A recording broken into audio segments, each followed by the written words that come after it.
HRC 89.1 Radio.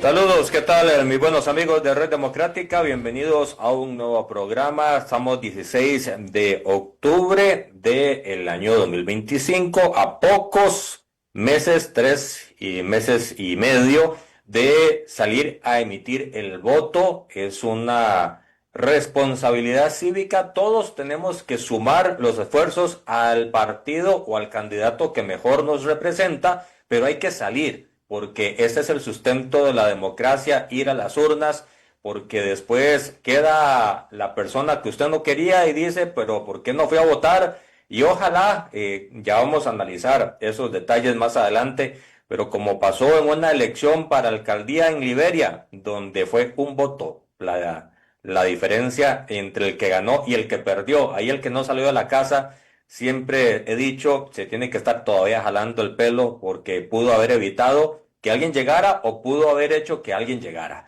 Esa es la democracia, esa es la realidad en la que estamos, y hoy vamos a conversar de esa realidad que tiene demasiados puntos para poder abordar con un amigo de la casa, con una persona que siempre tiene muy buen tino para poder dar sus apreciaciones. Don Juan José y Echeverría, bienvenido a esta su casa, Red Democrática. Hola Jonathan, muchas gracias por la invitación, muy contento de estar una vez más en tu programa y como decís, en una casa como CRC 891 que uno siente como propia, con grandes amigos en las diferentes franjas horarias, con programas todos muy interesantes, siempre con temas de actualidad. Así que de nuevo, gracias y muy contento, y un saludo a toda la audiencia de Red Democrática. Gracias, Juan. Mira, empecemos, no sé ni por dónde, si por adelante, por atrás, por arriba, por abajo, pero a ver, hay demasiado punto suelto, una campaña política que parece y aparenta estar y que va a estar sumamente bélica, muy agresiva, de tendencias contra tendencias, la mano izquierda, lo que se llama los golpes que no se le endilgan a un candidato, pero que vienen de parte de tendencias específicas, de organizaciones, de bots, de robots, de un montón de ecosistemas dentro de la campaña. Pero hasta ahorita, en estos primeros 16 días oficiales de campaña, hay mucha agresión, mucho roce entre las diferentes candidaturas. Sí, efectivamente, con la particularidad de que es que son muchos también, ¿verdad? Son 20 candidatos y candidatas para un solo puesto. Como bien decías, estamos a 3 meses y medio. Todavía yo hoy día podría compartir con vos la idea de que estamos en frente de una página en blanco.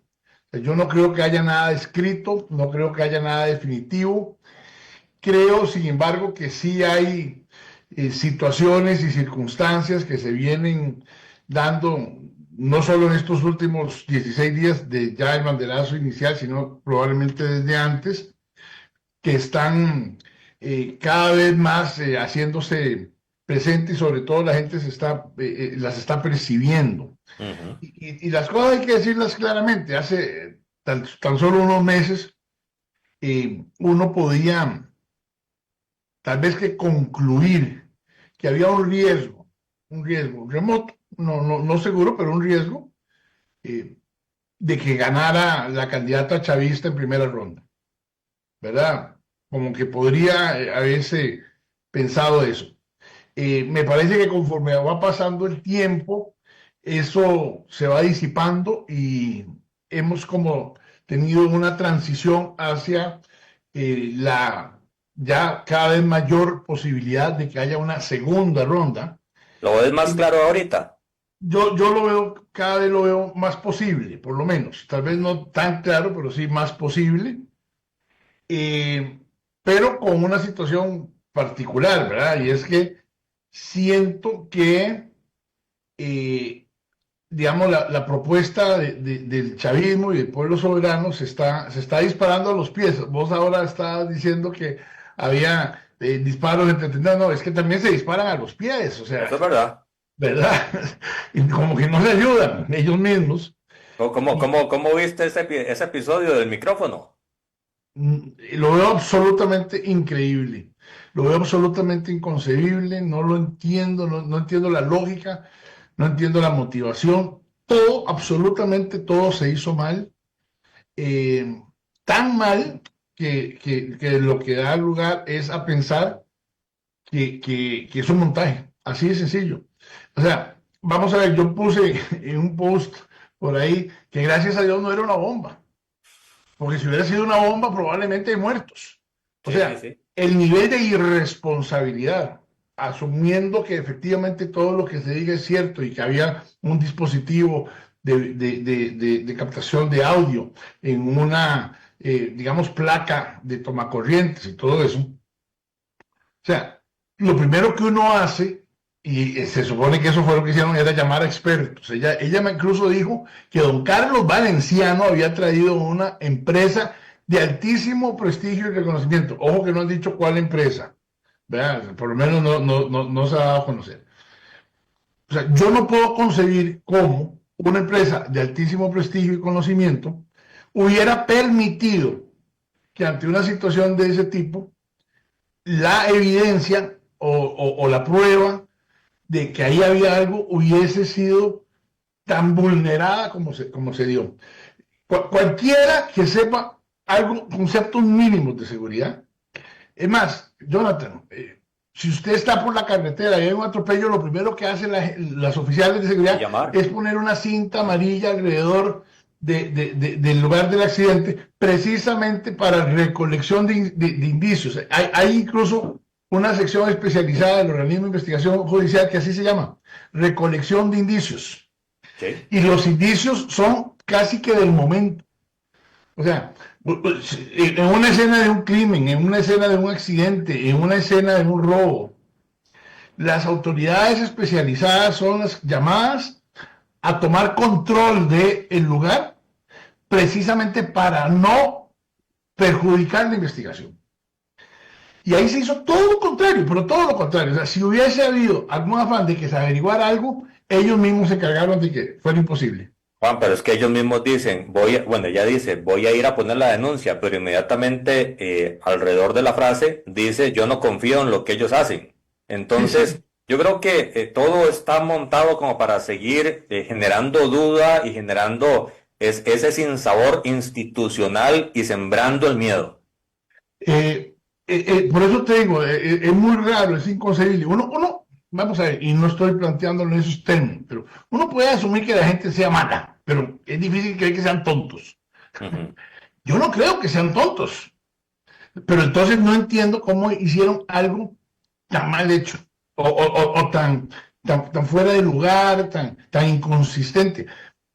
Si uno ve la transmisión, y yo lo he visto varias veces, la cara de Francisco Gamboa, la cara de Douglas Soto y la cara de Carlos Valenciano, era ¿Qué estoy haciendo aquí? absoluta desazón, de sorpresa, de preocupación, de vergüenza ajena. ¿Le puede costar la campaña ese tipo de errores? Vea, qué difícil, ¿verdad? Por eso digo yo que así como hace unos meses uno podía ver con alguna posibilidad una primera ronda definitiva, ahora creo que la segunda ronda es cada vez más cerca, pero si siguen así creo que es que ni siquiera van a estar en la segunda ronda, Jonathan. O sea, es de tal magnitud este tipo de gazapos que súmele cuando llegue el momento de la verdad y llegue el momento de los debates y llegue el momento del aterrizaje de la propuesta, porque vean, por supuesto que alegar ser continuidad de un gobierno como en el que estamos, en donde el presidente Chávez, y eso es una realidad y no vamos a obviarla, podemos tratar de elucubrar por qué pasa, pero lo cierto del caso es que tiene una popularidad importante. Ser el delfín o ser el preferido del presidente Chávez, a cualquiera podría haberle interesado, pero ojo que así como le beneficia la popularidad, también le perjudica la Claro. gestión. O sea, cuando de verdad entremos en una discusión de la campaña de las propuestas, de las realizaciones, y este gobierno sea analizado con sentido crítico y entremos a ver cuál es la situación de la seguridad hoy día, cuál es la situación de la educación hoy día, cuál es la situación de la salud hoy día, cuál es la situación del agro hoy día, cuál es la situación de la infraestructura hoy día, cuál es la situación de la vivienda hoy día. Todos esos temas que han sido temas del pasado y que han sido temas que efectivamente este país ha tenido en su agenda la necesidad de mejorar, en estos 3 años y medio se han deteriorado sustantivamente, sensiblemente. Y eso también le va a afectar a Laura Fernández. Ellos podrían decir que no es culpa de ellos. Por eso te digo, o sea, ella fue ministra de Planificación, ministra de la Presidencia, y además se viste con el ropaje de la continuidad. ¿Continuidad de qué, Jonathan? Continuidad de conflicto, continuidad de insulto, continuidad de descalificación, continuidad de irrespeto, continuidad de confrontación. Sí, pretende poner al presidente como ministro de la Presidencia. Y él trae ya un tono. Imagínese usted que fue diputado. O sea, el ministro de la Presidencia es, así por antonomasia, por definición, un gran negociador.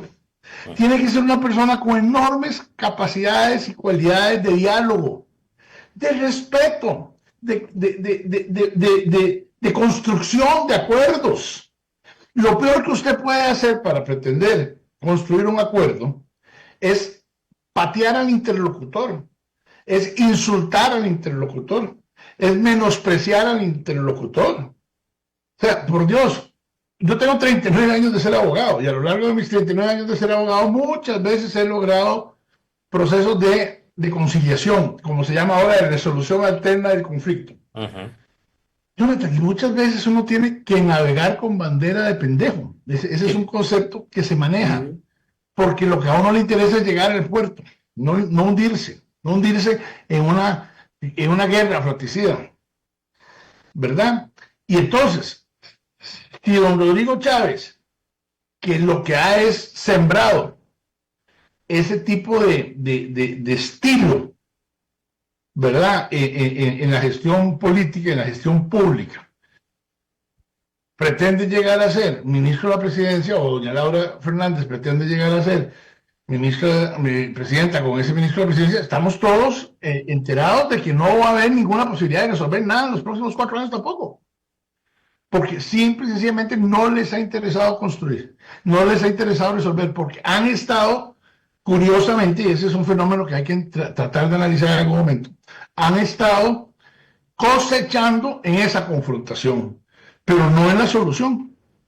Y ahí es donde yo esperaría que en una campaña política seria, profunda, de propuestas, de análisis, de comparación, este pueblo, porque al final de cuentas, usted lo decía al inicio, la principal responsabilidad es una responsabilidad individual.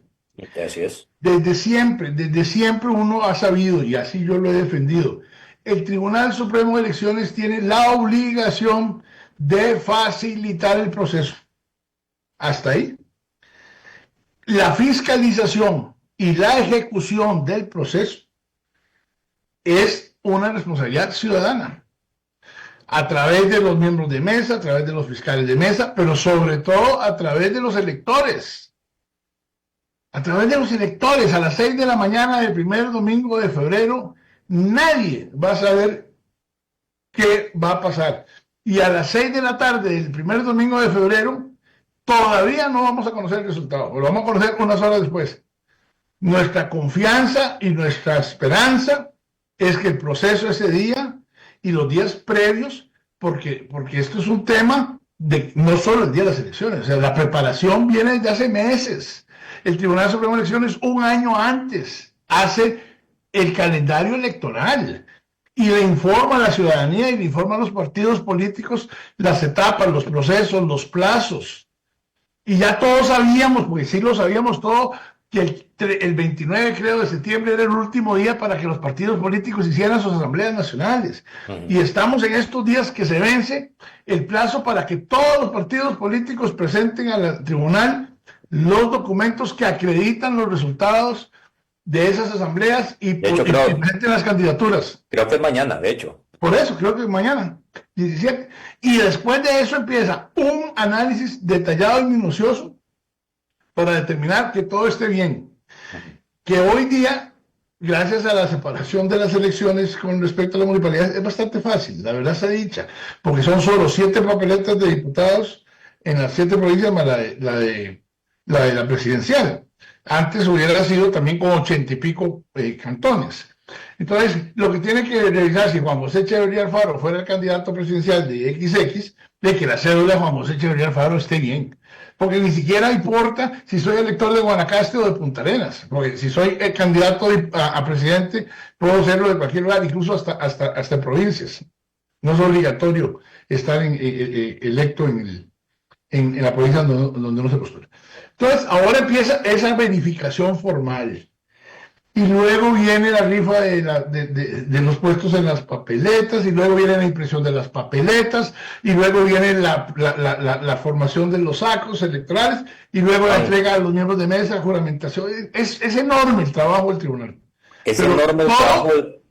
Todo descansa en que votemos. Todo ese esfuerzo está para que los ciudadanos acudamos a las urnas a ejercer nuestro deber sagrado, derecho, y yo diría que obligación, de ir y elegir.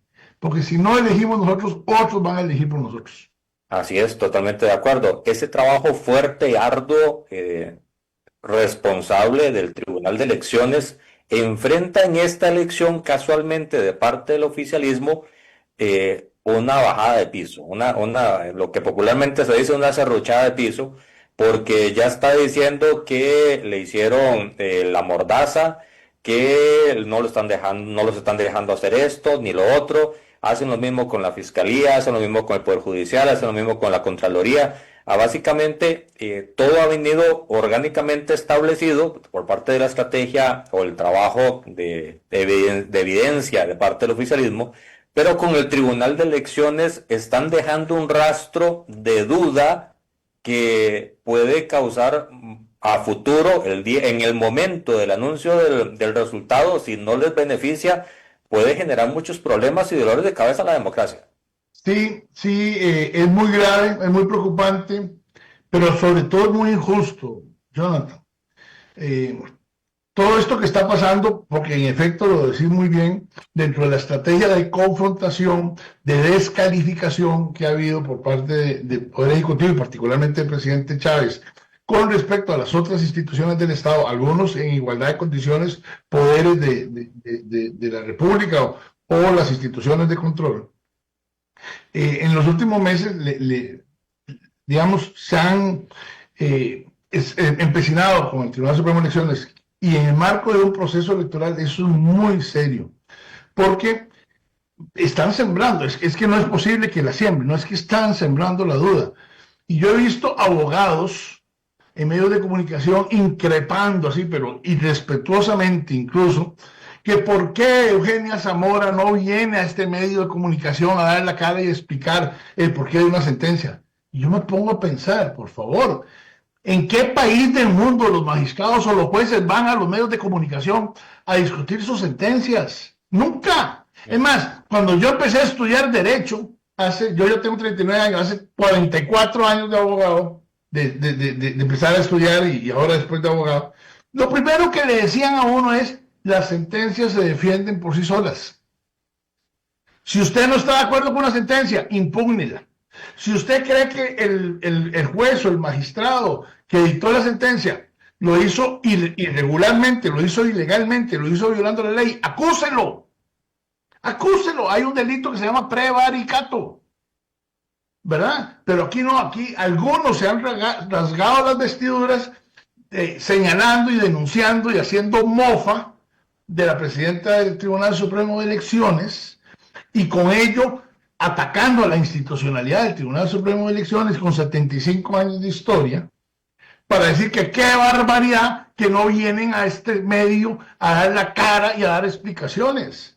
No, señores, no sean tan irresponsables. Así no funcionan las cosas. Yo no conozco países en donde los magistrados, ni los jueces siquiera, vayan a los medios de comunicación a discutir el por qué A o por qué B. Están, por favor, están atacando una actuación coyuntural del tribunal de estos días sobre la base de una resolución de hace 30 años. Es que todo lo que está haciendo el tribunal está ya resuelto y revisado incluso a nivel de la sala constitucional y en el proceso desde hace 30 años. ¿Será acaso que la institucionalidad en donde ha quedado debiendo, en donde ha quedado atrás en esta polarización, esta discusión, es en tener voceros tal vez menos estructurados como para poder decirle a la población esto, por ejemplo, que estás diciendo? Porque se da por un hecho de que es así, pero hay una guerra que se está llevando a cabo en las redes sociales y en el mundo del WhatsApp y en todas estas herramientas digitales que hay, y ahí no se está viendo mucho la parte oficial del cómo es correctamente dicho todo. Con todo y todo, yo creo, Jonathan, y estoy seguro que vas a coincidir conmigo, que más bien en este proceso de los últimos meses, dada la particularidad de cosas que son inéditas, que no pasaban antes, la verdad sea dicha, yo sí he visto más bien al Tribunal Supremo de Elecciones, a través de sus voceros, mucho más activo que en el pasado. Porque lo cierto del caso es que en el pasado no se presentaban este tipo de controversias, no se presentaban este tipo de descalificaciones, de acusaciones. Es que ha habido acusaciones puntuales de preferencia, de imparcialidad, de corrupción. Y yo quiero decirle una cosa, o sea, gentes como Gustavo Román o como Andrei Cambronero son profesionales, personas serias, preparadas, claro, responsables, respetuosas, que han hecho una extraordinaria labor, más bien tratando de explicar, de aclarar y muy bien fundamentado el porqué de todo lo que está ocurriendo hace 2 o 3 días, y hay que decirlo con claridad. En un programa en Canal 38, en el Octavo Mandamiento, Andrei Cambronero es que es demasiado decente, porque este abogado, Fabián Silva, creo, Solís, no recuerdo el nombre, que lo ha sacado varias veces en el programa. O sea, el nivel de irrespeto, casi de sedición con que hablaba, o sea, era para haberle dado un estate quieto, o sea, un hombre que se refería al reglamentucho. O sea, pero por favor, o sea, pero ¿qué es esa barbaridad? Pero es que estamos hablando de cosas serias. Estamos hablando de normas constitucionales. Vean, hay un dicho que dice que donde hay 3 abogados hay 5 opiniones. Uno lo sabe. Incluso uno sabe como abogado que a veces le plantean un caso y uno dice, bueno, es que puede ser que se enfoque por aquí o puede ser que se enfoque por allá. Pero vea, Jonathan, este problema de las interpretaciones está resuelto. Y está resuelto constitucionalmente. Tanto que algunos, se apoyan y se amparan en la Constitución, y que es que la Constitución no dice algo, entonces no existe. Eso no está así, ahora lo podemos ver. Pero fíjese que la Constitución, esa carta magna, por excelencia, ¿verdad? Uh-huh. Casi la de más rango, casi, porque hay los tratados internacionales ratificados por la Asamblea Legislativa incluso tienen más rango en algunos temas que la Constitución. Pero vean lo que dice el artículo 102, inciso 3, como una de las funciones del Tribunal Supremo de Elecciones: interpretar en forma exclusiva, solo ellos, exclusiva y obligatoria, las disposiciones constitucionales y legales referentes a materia electoral. Entonces, Fabián Silvia, Fabián Bolio, Mario Quiroz, a Fabián y a Mario los conozco, los aprecio, los respeto, los quiero como profesionales, como personas. He trabajado con ellos. A este otro señor, Fabián Silva, creo que es, ni lo conozco. Pero por favor, o sea, las interpretaciones pueden ser muy respetadas, pueden ser muy valiosas. José Miguel Villalobos, a quien también conozco y sé que es un tipo brillante, muy inteligente, muy audaz, perspicaz. Juan Diego Castro, aquí también conozco desde hace 45 años. Todas las interpretaciones son válidas. Pero ¿sabe qué? El único que tiene competencia para decir cómo son las cosas, ni yo, ni vos, ni nadie más, solo el Tribunal Supremo de Elecciones. Y no lo digo yo, lo dice la Constitución. Entonces se acaba la discusión. No seamos irrespetuosos. Pero además esto está desde hace 30 años, desde el 2000, desde el 96, viene una sentencia. Juan, hay un detalle que están mencionando que me preocupa, y ya lo he mencionado en otros momentos, que es ese irrespeto a la Constitución y respeto a la institucionalidad y respeto a la investidura, y ahí se sigue sembrando lo que estaba llamando esa semilla de la discordia, porque se pone en entredicho si la Constitución sirve o no. Se pone en entredicho si los magistrados sirven o no. Ayer escuchaba a candidatos a diputados decir, yo cambiaría a un montón de gente porque no hacen bien su trabajo. Hay que sentarse a ver y ponerse en los zapatos de los funcionarios a ver si sí o si no, y ver todo lo que está pasando. A ver, no estoy diciendo que es perfecto, es perfectible, es mejorable, sí, pero la semilla de la discordia, la semilla de todo está mal, está causando problemas porque se está empezando a gestar irrespetos a la legalidad, irrespetos a la institucionalidad e irrespetos a la constitucionalidad, simplemente porque yo digo. No, y hay mucha gente que no todo el mundo tiene por qué entender ni conocer de estas cosas, ¿verdad? Que de buena fe terminan creyéndoles. Y terminan creyendo que todo está mal. Y terminan creyendo que es un abuso, y terminan creyendo que es un golpe de Estado.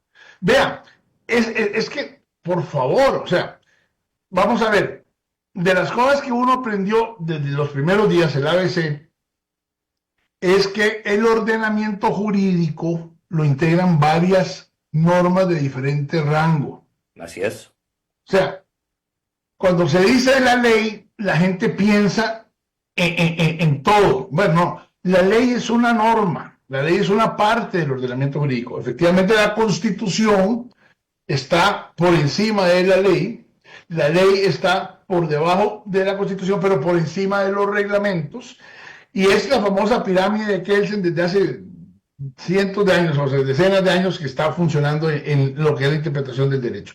También dice nuestra propia Constitución que los tratados internacionales que han sido suscritos y ratificados por nuestro país tienen incluso normas superiores a la Constitución. Y la Sala Constitucional ha desarrollado estos conceptos en materia, por ejemplo, de derechos fundamentales, de derechos humanos, derecho de ambiente, o sea, por mucho, aunque incluso normas propias de nuestro ordenamiento jurídico sean omisas o incluso contradictorias. Si hay contradicción, vale más el tratado.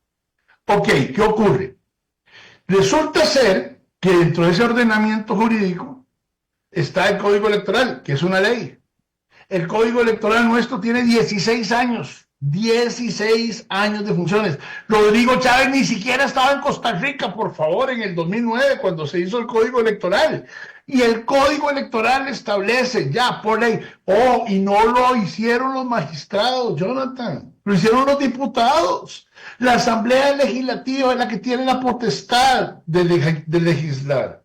Y el Código Electoral desde hace 16 años dice que ante la presentación de una denuncia, el tribunal lo único que debe hacer es revisar los requisitos de admisibilidad, que son cosas muy formales, y solicitar el levantamiento del fuero a la Asamblea. Eso lo dice hace 16 años la ley.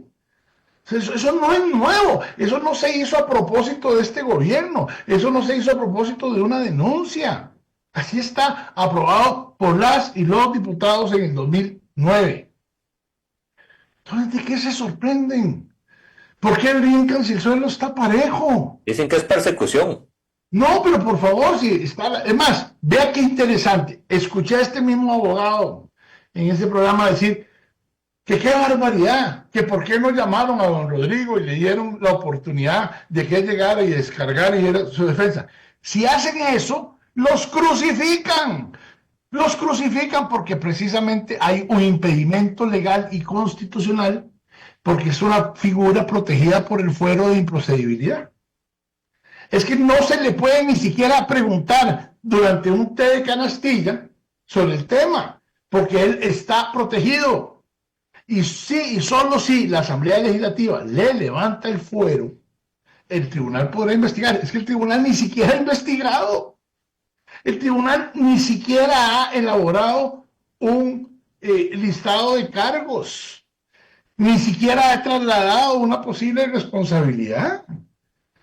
Y sin embargo ya todo el mundo habla de que lo van a destituir y de que es un golpe de Estado y que es persecución política y todo eso. Pero por favor, es que ni siquiera hay un caso en estudio. Simplemente se recibieron denuncias, se hizo la valoración formal de los requisitos de admisibilidad y se le dice a la Asamblea Legislativa, vean, señores, yo no puedo hacer nada hasta que ustedes digan si se levanta el fuero o no. Así de sencillo, pero de nuevo, no es algo que se inventaron hace 15 días para hacer la solicitud. 16 años. Cuando vemos el panorama electoral de todo lo que hemos estado hablando, vemos a la oposición atacando al presidente, no necesariamente a la candidata, aunque en algunos casos sí, por ejemplo, Luis Amador sí ha sido muy directo con ella. Pocos han hecho alguna referencia directa. La mayoría va contra la gestión del gobierno y contra el presidente, y el oficialismo va contra la institución, es decir, como que están tirando los golpes al de la par, esperando a que le peguen al otro, hablándolo pero porque entienda Juan.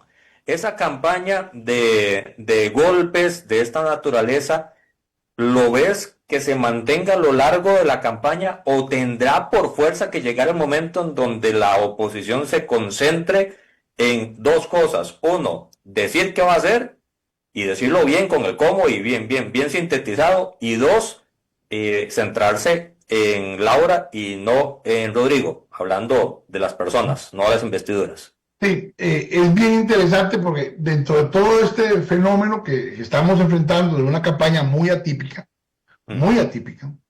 por el ambiente, por los actores, ¿verdad? O sea, no cabe ninguna duda de que la agenda política la ha impuesto Casa Presidencial. Y un poco creo que los partidos de oposición, además, creo que gente muy capaz y gente muy valiosa, yo creo que en esos 20 candidatos y candidatas, hay gente muy buena. Por lo menos la mitad, gente que yo me respeto, sí. Gente con capacidad, con preparación, con experiencia, gente valiosa en lo personal incluso y profesionalmente. Pero sí veo liderazgos pequeños, liderazgos débiles, ¿verdad? No saben por dónde entrarle. Exacto. Y cometen el error, creo que cometen el error de que están actuando más por la vía de la reacción a esa agenda que se está imponiendo, ¿verdad? Porque no es que no propongan, o sea, vamos a ver, qué sé yo, Fernando Zamora, a quien aprecio y respeto mucho, un abogado de gran talante, muy capaz, que además sabe de política. Fernando fue secretario general de Liberación Nacional, por favor. Fernando sabe trabajar bases. ¿Sí? Fernando fue el primero que presentó un programa de gobierno. ¿Sí? Fernando Zamora ha planteado claramente propuestas, por ejemplo, en temas de seguridad. Pero como que tampoco tiene el efecto ni la impronta, ¿verdad? Como para marcar ahí un espacio de terreno en eso. La forma en la que se plantea, ¿será? ¿Perdón? La forma en la que se plantea. Bueno, yo no sé, o sea, puede ser Juan Carlos Hidalgo ha planteado montones de iniciativas, pero como que no tienen eco, como que no calan. No sé si es la forma, no sé si es la personalidad, no sé si es que estamos mal acostumbrados, que tal vez el tono de los decibeles de la discusión política de este país está muy elevado y no se escuchan las propuestas que se hacen en tonos más pausados. Yo no sé si lo que quieren es que otros candidatos agarren y quiebren un florero en la mesa para llamar la atención. No sé si eso es lo que está esperando nuestro pueblo. A mí me preocupa a veces también la calidad crítica de los ciudadanos.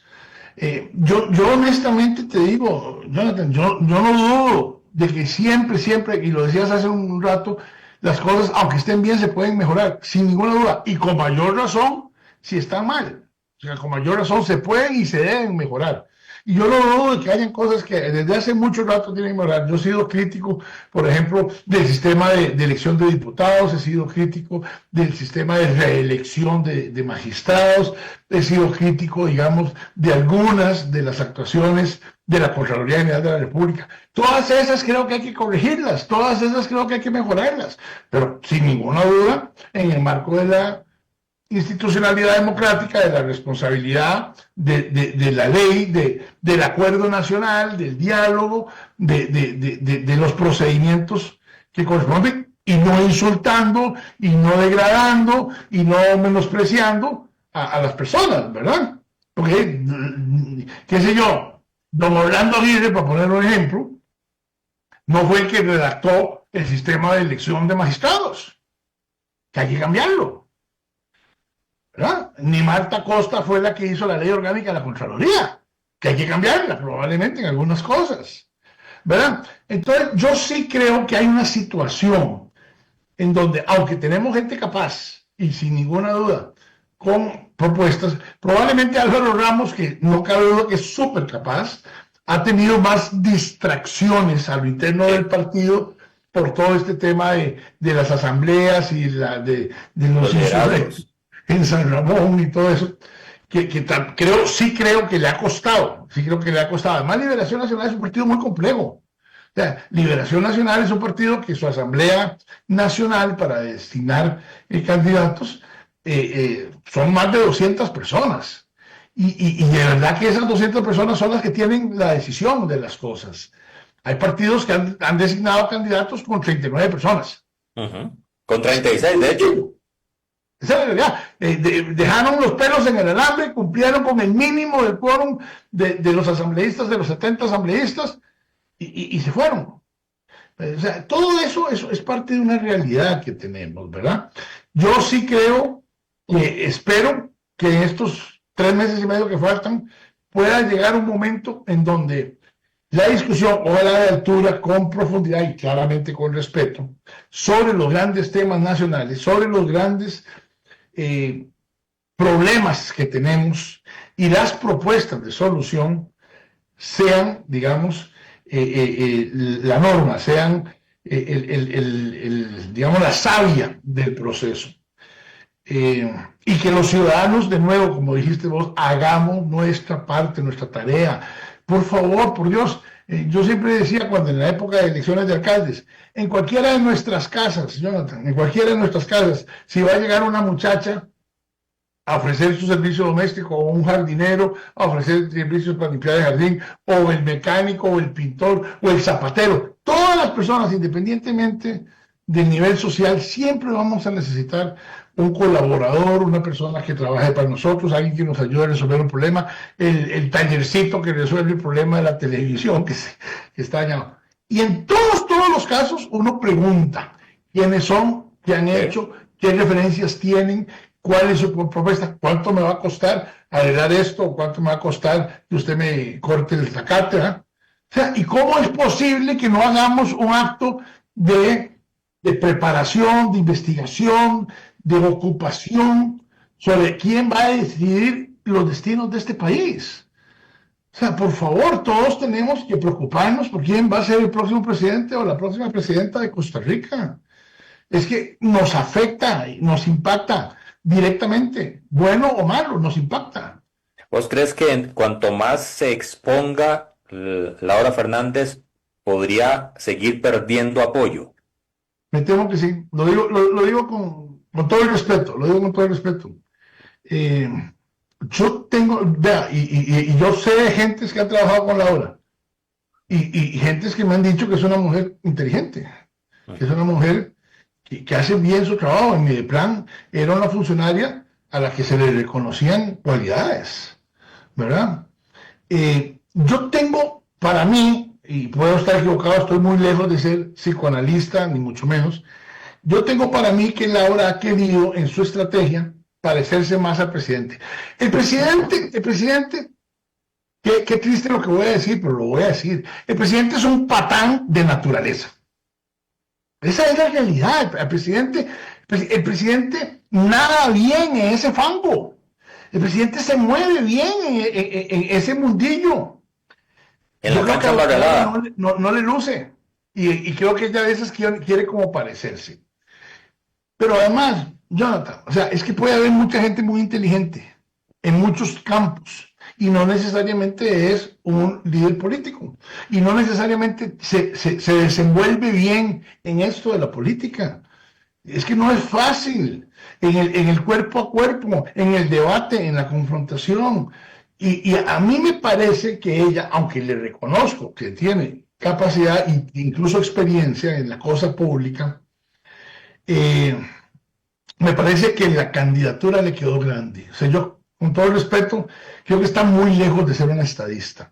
Se lo dije a alguien muy cercano al presidente y muy cercano a Pilar. Le dije, mira, a mí me parece que Laura sería una buena vicepresidenta. Yo creo que Laura puede ser una buena vicepresidenta, conoce el Estado, conoce la cosa pública y puede aportar ahí. Y yo creo que lo hubiera hecho bien, pero yo veo que ella de candidata va a tener problemas muy serios. Porque, entre otras cosas, creo que su personalidad no es digamos, la auténtica, ¿verdad? Este papelón, pero es que ese papelón de lo de la conferencia de prensa, de lo del micrófono, aunque lo del micrófono fuera cierto, ¿eh? Ojo que podría ser que el micrófono se lo hubieran puesto. Habría que preguntar quién, porque ahí yo no veo a ningún contrincante poniéndose el micrófono. O sea, si el micrófono existía y si de verdad querían grabarla, era gato casero. Gato casero. Lo cual es muy preocupante para ella, yo no lo dudo. Pero lastimosamente nadie nunca lo va a averiguar, porque la forma que lo manejaron, es imposible averiguarlo. Pero en el manejo mismo de la conferencia de prensa, los gestos, el lenguaje corporal de ella, ese día, estaba totalmente fuera de sí. O sea, Dios guarde a esta señora manejando una crisis país. Dios guarde. ¿Me explico? Entonces, A ver, quiero quedarme ahí en lo que acabas de decir porque es un punto novedoso del análisis.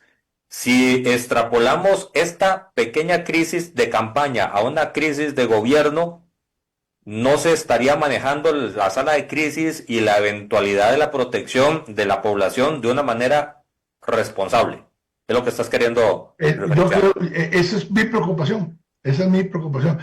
No solo responsable, prudente, efectiva, pensando en los mejores intereses del país. Vea, en estas cosas todos tenemos que ser egoístas. Si yo me meto de candidato es porque quiero ganar.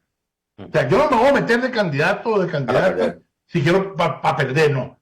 Entonces, bajo esa premisa de que todos queremos hacer las cosas de la mejor manera para poder ganar, el resultado, el manejo de esa conferencia de prensa del martes pasado es absolutamente desastroso. Pero desastroso, ha sido el hazmerreír de este país, por favor. Y ella solita se expuso. Ella solita y su comando de... Por favor, ¿cómo es posible que si alguien llegó y le dijo, mire, es que aquí la están escuchando? O sea, ¿cómo es posible que alguien no tomó control de la situación? O sea, perdón, o sea, voy a poner un ejemplo que no es para nada, es más depurado tal vez, pero en la época de presidente Carazo, cuando mi papá era ministro de Seguridad y hubo crisis de seguridad en este país y hubo amenazas de bombardeo por parte de Somoza y hubo problemas muy serios con los Estados Unidos, o sea, don Rodrigo Carazo llamaba a Rafael Ángel, ministro de Relaciones Exteriores, llamaba a papá, llamaba a Elizabeth Odio, ministra de Justicia, hacían un grupo de trabajo, un equipo de trabajo, analizaban las cosas de previo a tomar una decisión. Llamaban al embajador de Costa Rica en la OEA. Y todo se hacía con cuidado, con prudencia, analizando pros, contras, riesgos o no riesgos. ¿Verdad? ¿Cómo es posible que detecten un micrófono y estoy siendo víctima de espionaje político como Watergate? Y lo que hagan es llamar a todos los medios de comunicación para que media hora después hagan una fiesta en el lugar de los hechos, con la evidencia en las manos, circulando en las manos, o sea, como si fueran confites. O sea, por favor, o sea, uno entra en pánico. Uno entra en pánico cuando ve esas cosas y dice, Dios mío, como decimos, si extrapolamos esto a una crisis nacional, a cierres de carreteras, amenazas de bombas, es que esas cosas han pasado en este país en el pasado. Sí. ¿Verdad? Entonces, yo sí creo, volviendo a tu pregunta, que ella está en un riesgo muy grande de que probablemente entre más se exhiba, más se perjudique. Y vean, no es la primera vez que pasa, y lo voy a decir con mucho cariño y respeto, Linet Saborío, yo a Linet la quiero mucho como persona, trabajamos juntos, fue mi vicepresidenta en el gobierno de Don Abel, donde yo estuve como presidente ejecutivo del IFAM, y fuimos compañeros y en la campaña trabajamos juntos. Pero la verdad sea dicha que Linet, como decía Algor, ¿usted se acuerda de Algor cuando decía, yo solía ser el próximo presidente de Costa Rica, de Estados Unidos, cuando hizo aquel documental que le valió un Oscar de una verdad incómoda, creo que se llamaba, sobre el tema ambiental? Así empezaba Algor. Bueno, Linet Saborío podría haber dicho, yo solía ser la próxima presidenta de Costa Rica. Hubo un momento que este país le dio la opción a ella de ser presidenta. Y ella misma la dilapidó con sus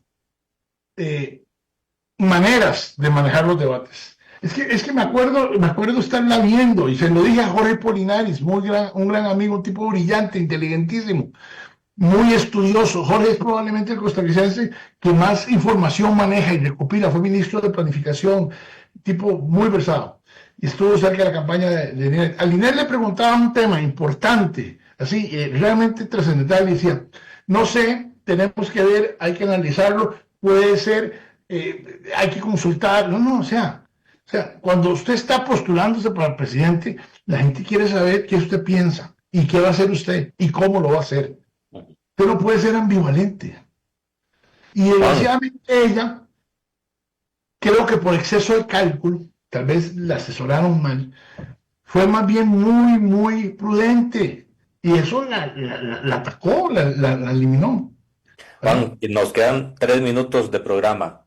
Una última pregunta para que tengas el espacio de responderla. ¿La oposición está capitalizando esos errores del oficialismo? ¿Los está confrontando adecuadamente? ¿Está reaccionando correctamente a estos episodios? Creo que todavía no. Creo que está empezando.